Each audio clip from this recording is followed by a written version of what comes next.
Assalamualaikum warahmatullahi wabarakatuh. Selamat pagi dan salam sejahtera untuk kita semua. Perkenalkan, nama saya Ahmad Syukuramin Sambo dengan NIM 32411-21008 dari kelas reguler A 2024. Pada kesempatan kali ini saya akan mempresentasikan hasil analisis saya yang berjudul Analisis Geografis dan Demografis Benua Afrika.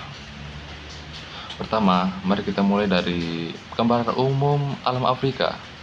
Kata Afrika sendiri berasal dari istilah Aforija, yaitu sebutan bagi daerah koloni bangsa Kartago yang berpusat di wilayah yang sekarang kita kenal sebagai Tunisia.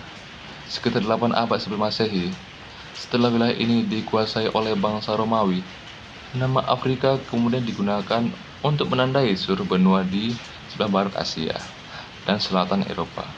Benua Afrika merupakan benua terbesar kedua setelah Asia dan terbentang di kedua sisi garis khatulistiwa. Kondisi ini menyebabkan Afrika memiliki variasi lingkungan dan iklim yang sangat beragam. Secara fisik, bentang alam Afrika terdiri atas beberapa wilayah utama, yaitu Gurun Sahara di bagian utara, zona semi kering Sahel sebagian wilayah transisi, padang savana yang luas di bagian timur dan selatan, serta hutan-hutan tropis yang padat di daerah Sultan Kongo. Selain itu, ada juga wilayah pegunungan tinggi seperti daratan tinggi Ethiopia dan jajaran Rift Valley yang memperkaya keanekaragaman topografi benua ini. Iklim di Afrika pun bervariasi, mulai dari iklim gurun yang sangat kering hingga iklim tropis basah di sekitar khatulistiwa, serta iklim subtropis di bagian selatan dan utara.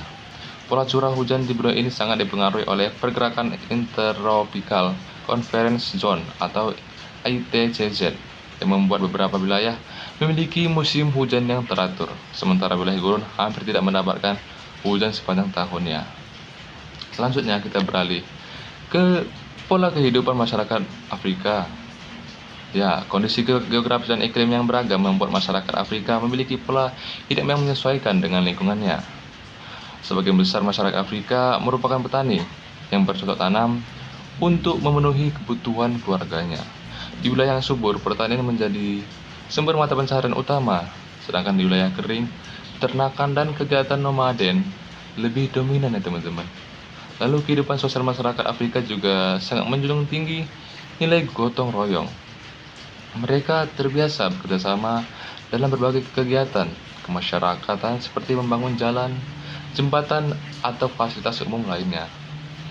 Setiap kelompok masyarakat memiliki adat istiadat dan sistem kepemimpinan sendiri yang berfungsi menjaga keamanan dan keteraturan sosial. Hubungan antara lingkungan alam dan kehidupan masyarakat di Afrika sangatlah erat. Di daerah savana dan pinggiran hutan, pertanian dan peternakan menjadi kegiatan utama, sedangkan di kawasan hutan hujan, masyarakat lebih bergantung pada hasil hutan. Di kota-kota besar, terutama di negara-negara penghasil minyak atau mineral, sektor industri dan jasa mulai berkembang.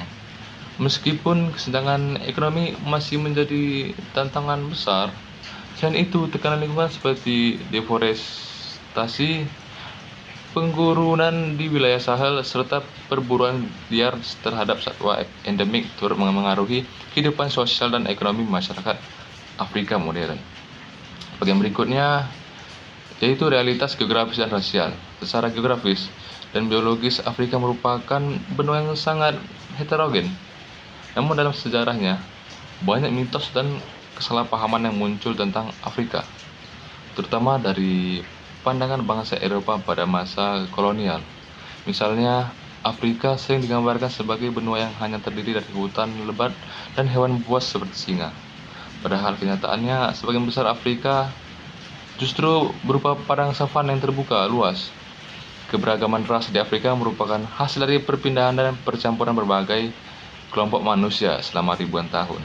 Namun, pada masa penjajahan, perbedaan ras tersebut sering dimanfaatkan oleh bangsa kolonial sebagai alat politik untuk memecah belah masyarakat dan memperkuat kekuasaan mereka.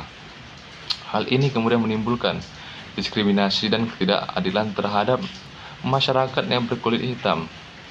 Efeknya masih terasa hingga sekarang. Terakhir, kita bahas realitas historis dan kultural. Afrika memiliki sejarah panjang dan kompleks. Benua ini menjadi rumah bagi peradaban kuno Mesir, salah satu peradaban tertua di dunia. Selain itu, penyebaran agama Islam di Afrika Utara dan Barat membawa pengaruh besar terhadap kebudayaan dan sistem pendidikan dan perdagangan di wilayah tersebut. Ketika bangsa Eropa datang ke Afrika, mereka seringkali menganggap masyarakat Afrika tidak berperadaban hanya karena tidak memiliki sistem tulisan seperti di Eropa.